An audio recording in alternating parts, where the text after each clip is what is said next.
Yes, fight fans, body and mind, sports, my people. You are fully appreciated in this round, my guys, my people. So let's get right into it. As we know, this weekend is a very interesting and intriguing weekend for fight cards. A very busy Saturday for the zone. We have fight cards in London and fight cards in Cardiff. My guys, my people, Cardiff, Wales.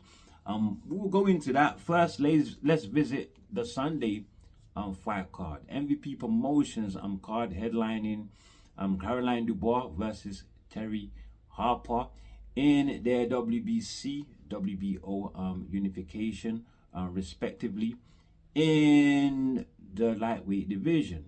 Now, this will also be MVP Promotions first fight to usher in their all-women's boxing league and the first fight in their relationship with Sky, in their multi-year deal. Sky, who with this fight is coming back full-time into the sport of boxing, my guys, my people. And they also have a multi-year deal with Zuffa Boxing, also the very controversial Zuffa Boxing, who have been lobbying for the Muhammad Ali Reform Act, which sits currently in the House of Senate, awaiting a majority vote. And should it receive a majority vote, my guys, my people, and well, that would allow it to be passed into law, right? Which would, of course, in turn allow Zuffa Boxing to start operating as a promotion and sanctioning body in one, my guys, my people. So, excluding the traditional sanctioning bodies, right? Operating as a UBO that excludes the current sanctioning bodies, my guys, my people. MVP Promotions already operates as a UBO with its all-women boxing league. It already does. Well, come Sunday anyway, there will be, and they are allowed to do so simply because right now they do not intend to operate both as a promotion and sanctioning body, and they're not in a position of the traditional sanctioning bodies, right? They're not in a position of them, so they are allowed to operate legally. However, as soon as the Ali Reform Act is passed, that puts them in a very interesting position, right? So it will be interesting to see whether they will carry on as they are currently as just a UBO, or are they going to take the same stance as Zuffa Boxing and say we don't want anything to do with the sanctioning bodies, my guys, my people. That will be very interesting. Of course, the window will be clear for anybody, not just Zuffa Boxing, to form a UBO, right, and do away with the sanctioning bodies if they wish. But for MVP, they're in a great, very strong and flexible position to do anything they want, my guys, my people. So it will be very interesting to see. Now, with that said, the main event, Caroline Dubois, extremely talented, powerful, 25 years old. She has a record 12 wins, undefeated, 1 draw and 5 coming via KO, and she's looking past Harper, who is also young, by the way, 29 years old, very experienced 3 division champion with 16 wins, 2 losses, 2 draws, 6 via KO. Now, 2 of those losses came at the hands of Sandy Ryan and Alicia Baumgardner. Now, Baumgardner is somebody that Caroline Dubois is pursuing, and they have been in some heated altercations, those 2 names. And well, both Sandy and Baumgardner stopped Harper in 5 rounds when they met. So I think Caroline Dubois will be looking to start fast and hopefully she will get an early stoppage, as she has predicted 4 rounds. She will stop Harper, my guys, my people. Even though previously she says she was predicting 7 rounds, right? But because in their face-off on Wednesday, was it, Harper shoved her, you know. I mean, these two, they have been going back and forth. They have literally been going back and forth, with Caroline Dubois being highly disrespectful, stating her claim that do you know what, Harper is just a stepping stone for her. Well, we shall see, because Harper, she's looking to bring it, and she says she's looking to drag Dubois into deep waters. Now, Dubois doesn't look great in the later rounds. I think, I mean, according to my opinion anyway, she does kind of fade in the later rounds. We saw that against Bo Mi-Rae Shin in a fight where she was totally outboxing Bo Mi-Rae Shin. Yes, she did win, but she was winded in those last rounds. And Harper is big, very big, 5'8.5" compared to Dubois 5'5.5", my guys, my people. So this would be very interesting, because she literally looks down on Caroline Dubois physically, right? Yeah, but Dubois is not intimidated. Definitely not intimidated. She believes she's going to stop Terry Harper in 4 rounds. I think if she's going to do so and not face the danger of being drowned in deep waters, then she needs to do it pretty early. And I think she's going to get the knockout. I think she's going to outbox Harper. She is the superior skilled fighter, albeit younger, slightly less experienced. You know, she's going to outbox and knock out Harper, I would say, in 5 rounds, my guys, my people. That is my take, you know. And she says after she defeats Harper, she hopes she can get the Baumgardner fight, my guys, my people. Now the undercard for this event is very interesting, absolutely interesting, my guys, my people. Because we have former Undisputed junior welterweight champion Chantel Cameron. She's going up against Michaela Kataskova, my guys, my people, for the WBO super welterweight strap, my guys, my people. And then we have Emma Garcia defending the IBF super flyweight strap against Emma Dolan. Those are the other 2 title fights on this card. But we also have another 1, 2, 3, 4, 5, 6 matchups on the card. Names who I'm not thoroughly familiar with, but I say let's get it anyway, my guys, my people. This is going to be an interesting main event though. Can't wait.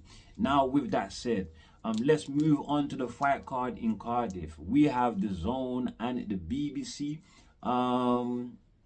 you know, co-broadcasting, and the main event is of course going to be Lauren Price. Lauren Price, who is she fighting? Lauren Price is going up against Stephanie Pinero from Puerto Rico. She is 35 years old, 10 wins, undefeated, 3 coming via KO, my guys, my people. And of course, Lauren Price, 29 years old, 9 wins, undefeated, 2 via KO. Now, Miss Pinero has never fought at this level. This will be her first title shot. You know, as for Price, she's been here many times before. She holds the WBA, the WBC, and IBF straps, my guys, my people. I think she's going to make easy work of Pinero. Price, who is Olympic gold medalist. She's an Olympic gold medalist, and her last outing against Natasha Jonas. Yes, Jonas was 40 years old in that fight, 41 years old, but nobody does what Lauren Price did to Jonas in that fight, which was a complete shutout. Even Michaela Mayer couldn't do that, the WBO champion in the welterweight division.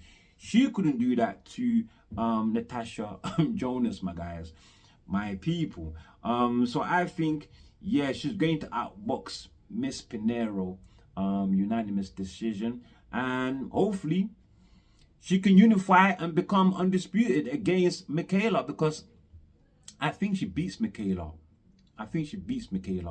Very interesting though. Caroline Dubois says as soon as she handles Alicia Baumgartner, then she hopes to go up to the welterweight division and fight Michaela Mayer, my guys, my people. Now, what if Lauren and Mayer, right, fight each other first, and undisputed is decided, right? What if undisputed is Lauren Price? Then we could have Price versus Caroline Dubois, and that would be absolutely fire.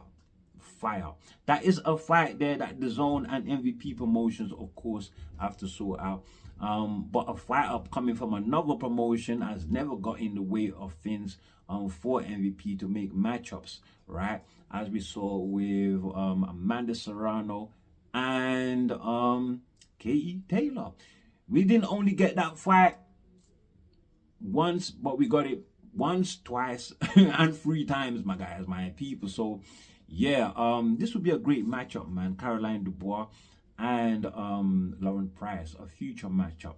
That would be awesome. Now, Lauren Price has been out of the ring now for over a year, mostly to do with Boxer exiting Sky, I would say, and going into the BBC, who have no real budget, you know. But now that, you know, the Zone has also pulled, you know, Boxer under their umbrella, as you can see, Boxer can make more fights now, bigger fights, title fights, right, which is great to see, puts boxing on the whole on a in a better place, my guys, my people, for boxing and for fighting fans. Now, with that said, let's go to the fight that has overshadowed everything happening this upcoming weekend, right, and that is Derek Chisora versus Deontay Wilder. We have 2 legends, and they're both going to be having their 50th bout against one another, right? Deontay Wilder, who has a record 44 wins, 4 losses, and 4 losses, 1 draw, and 43 via KO. Derek Chisora, on the other hand, 36 wins, 13 losses, my guys, my people, and 23 coming via KO, right? But it's still able to command pay-per-view events with 13 losses. Incredible. Pay-per-view events in an 80,000 capacity O2 arena, which has fast become his home, really, because I think historically he hasn't fought there. I mean, he's fought there at least half a dozen times, my guys, my people. But Deontay Wilder, equally a draw.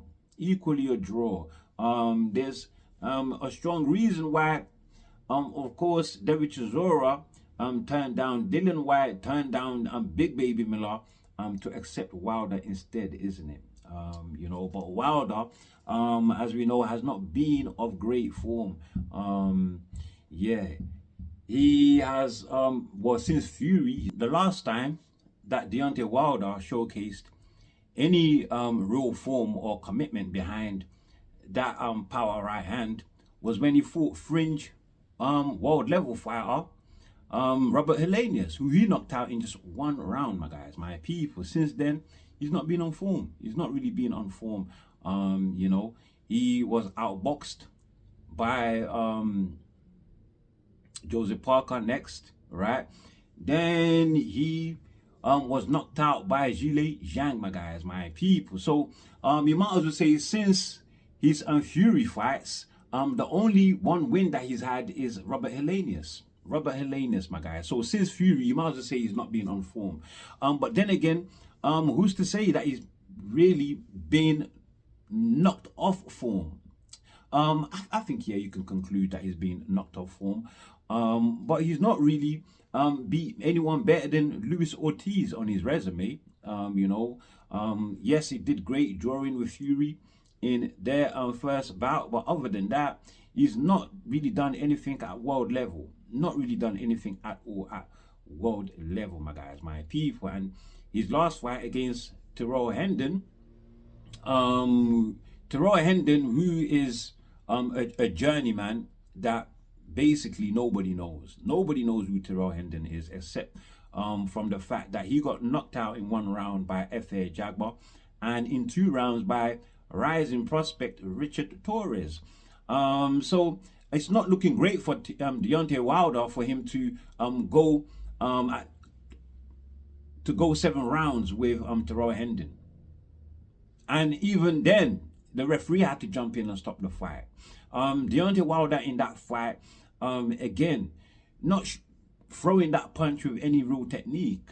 So not launching that right hand with any technique. No real commitment behind it. No real speed, power with mean intent behind that punch. So people are more or less written off Deontay Wilder in this fight against Chisora, and a lot of people think that Chisora is going to knock him out. My guys, my people, for me, it's not that easy. It's not that easy for me to conclude that Deontay Wilder is done, and that he can't, well, done up to the point that he can't beat Derek Chisora. Not only that, but that Derek Chisora knocks him out.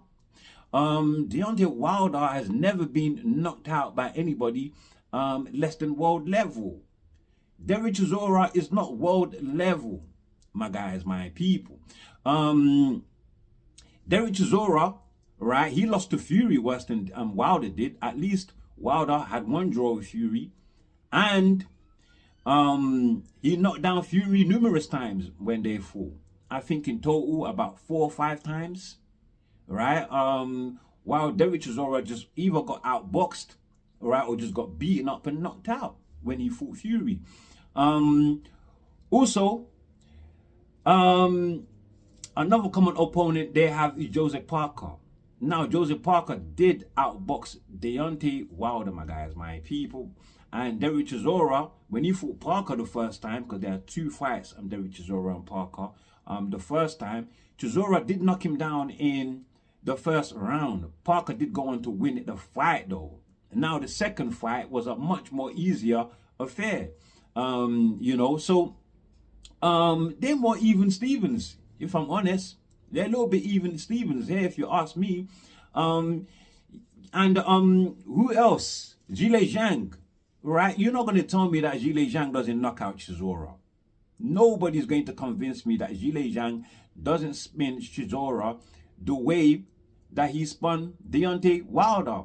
The measuring stick is there.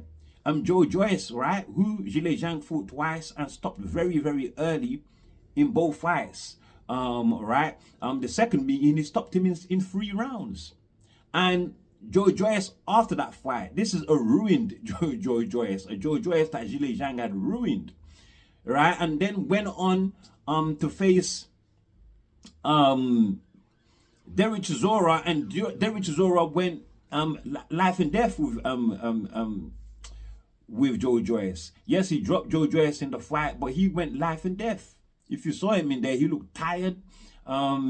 He looked like he was fighting for his dear life in that fight. Right? Let's be totally honest, right? Yeah, so I don't know. I don't know. And that was one of, Derek Chisora's best wins, though, on his resume. He's got a great resume, possibly the best resume in the heavyweight division. He's fought everybody in his generation, aside from maybe AJ. Aside from maybe AJ, my guys, my people. So I'm not taking credit away from Derek Chisora. Yes, of course, after he lost to Fury, he bounced back. And one of the names I've named is Joe Joyce. But he also beat Robert Helenius before Joe Joyce, isn't it? Robert Helenius, who actually he beat Gerald Washington, who beat Robert Helenius, knocked him out in 5 rounds. This is a long time ago, way before Deontay Wilder fought Helenius, right? So I'm not going to read too much into that. But what is worth reading into is what took place in 2011, my guys, my people. Derek Chisora losing to Robert Helenius via split decision, my guys. Yes, the Robert Helenius who 11 years after that date, Deontay Wilder splattered in just 1 round. And yes, you could argue that Robert Helenius himself was at a decline at that point, because not long ago, I believe 2 fights before he lost to Wilder, he had lost to the man himself, Gerald Washington, my guys, my people. He had lost to Gerald Washington, but Wilder just took a beating. He just took a beating from Tyson Fury. 2 huge beatings from Tyson Fury before he went on to face Robert Helenius, my guys, my people. So I just can't get it out of my head that yeah, Chisora lost to Robert Helenius, my guys. This is an odd one, you know, Chisora. You really can't tell who he would lose to or beat, to tell you the truth. Even the Otto Wallin win, yeah. People were prescribing that Otto Wallin would be a hard fight. All right. Apart from myself, I actually picked Chisora to you know, come through that fight quite easily. And albeit people thought it was an easy fight for Chisora, the way that Chisora's face looked after the fight, you know, I think told a different story. He told a different story. The fight looked easy, but the outcome, oh man, the way his face looked, both their faces looked, it looked like they both gave as much as they both got from one another, my guys, my people.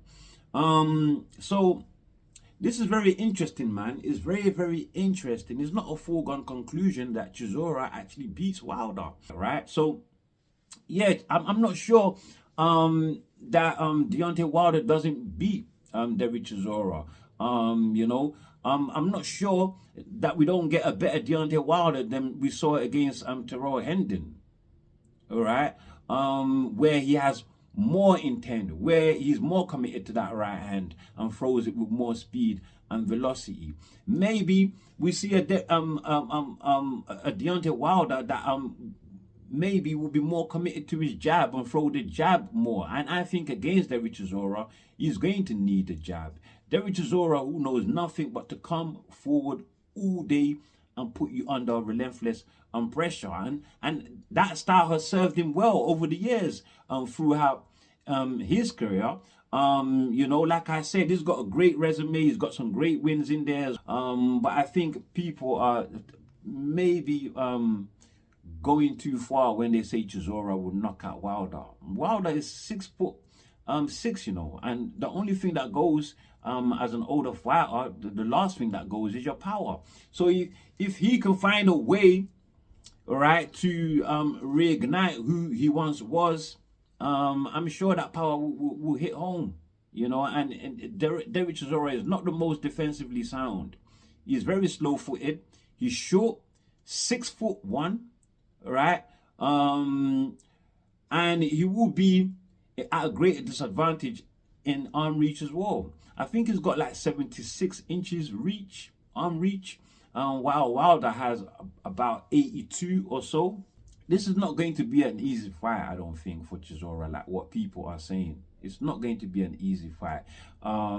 We saw what Deontay Wilder did to Bermane Stiverne, right, when they fought. That was how Wilder clinched his WBC strap from Bermane Stiverne. It was from Bermane Stiverne he clinched that WBC strap. And Bermane Stiverne and Chisora are of similar dimensions, similar height, right? And the way they fight, they sort of plod along, don't they? They sort of plod along. So I think under ordinary circumstances, David Chisora is tailor-made for Deontay Wilder. If I'm honest, he's got the perfect style for Wilder to gauge him and measure him with his range and distance and deliver that right hand, kapow, bullseye, my guys, my people. So I'm gonna differ from what everybody is saying, and I'm gonna go for a Deontay Wilder win. If not by knockout, then by decision. But I won't be surprised if he knocks out David Chisora by 7-8 rounds, my guys, my people. That is my final prediction, my guys. Deontay Wilder, hugely famed for his power, which he's lacking, you know, right now.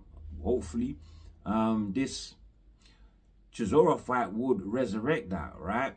But historically in his career, he is famed for his power that has carried him all the way to become WBC heavyweight king, right? Or should I say former WBC heavyweight king, my guys, my people. Chisora, on the other hand, 13 losses and still heavily famed, simply because of the war he brings, his war path, the violence in which fight fans love, my guys, my people. He brings it always, win or lose, my guys, my people. And this fight, it is going to be no different. Trust me, this is going to be a real fight, my guys, my people. Deontay Wilder, David Chisora, or vice versa, my guys, my people. Now, both fighters are now in their 40s, and the consensus is that they should walk away regardless whether they win or lose, right? And we do know that David Chisora says he would walk away.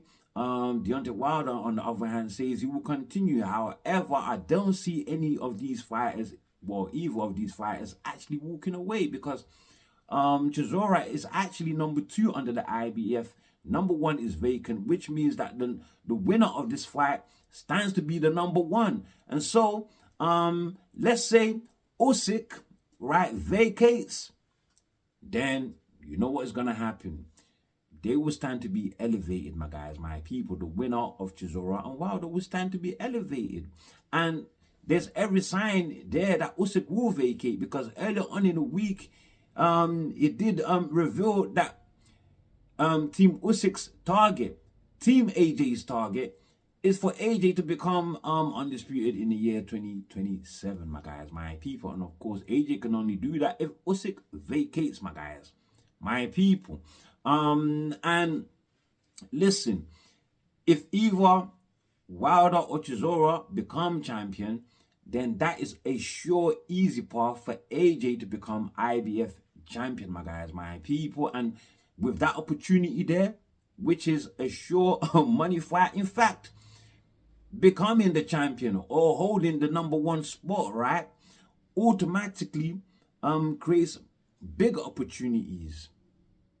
Automatically creates bigger opportunities, big money fights. Is Chisora gonna walk away from that? I heavily doubt it, my guys, my people. I heavily doubt it. Now, for AJ to become undisputed, even that is going to be a steep hill to climb. Could he beat the likes of WBA regular champion Gassiev? Possibly. Gassiev, I don't rate too highly. You know, I think possibly hyped, my guys. He got outboxed by Otto Wallin, isn't it? So AJ, I think, beats Gassiev. Cabello now, the WBC interim champion. Whew, it's gonna be difficult. WBO champion Woodley or Daniel Dubois, right? Who AJ has lost to. That was his last very, very brutal, serious loss, right?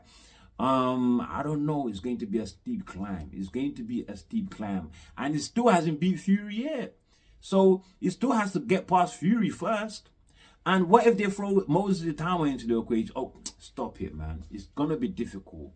I can't see AJ becoming undisputed. If he does, Team Usyk are masterminds. Team AJ are masterminds, my guys, my people. That's all I'm going to say. Now, moving on to the undercard of Chisora Wilder. Very interesting. We have Vidal Riley versus Masternak, my guys, my people. Riley Age 28, 13 fights undefeated, 7 coming via KO. Masternak, a real vet, 38 years old, 50 fights, 6 losses, 33 via KO, my guys, my people. This Polish fighter, Masternak, has lost to Chris William Smith in the past. Lost to Dodicus. Also lost to Bellew. I was very impressed with Vidal Riley in his last fight against Chev Clark. I thought he totally outboxed Chev Clark and showed just how elusive and technical that he could be. He's a real good fighter, man, Vidal Riley. So he should beat Masternak, who's past it. Who's more or less past it. Hardy fighter, but he has passed it, my guys, my people. And this is for the IBF Eliminator. So the winner maybe could stand to be elevated, right, since Jalpataya has been stripped of his IBF strap at cruiserweight, my guys, my people. So this is very, very interesting. Vidal Riley, if he becomes champion, sky's the limit, my guys. Sky is the limit. I did predict this, my guys, my people. Now, further down in the undercard, we have Matty Harris versus Frank Ignatius. Never seen Matty Harris fight before, so I'm looking forward to that. We also have WBO eliminator, Denzel Bentley versus Henry Savardra. Great fight there. Bentley, who has fought Alim Konali, the WBO champion, who is suspended currently for a PED violation and won't be back fighting again until December. Him and Bentley have fought before. Who knows? Was he on PEDs then? Who knows? He's been absolutely relentless throughout his career, and usually those who do violate do have a history of relentless fighting. Not always, but just saying, my guys. Just saying. Yeah, and on the card, we also have somewhere at the bottom there, we have Amir Anderson versus Jordan DeJean. Don't know who the hell they are.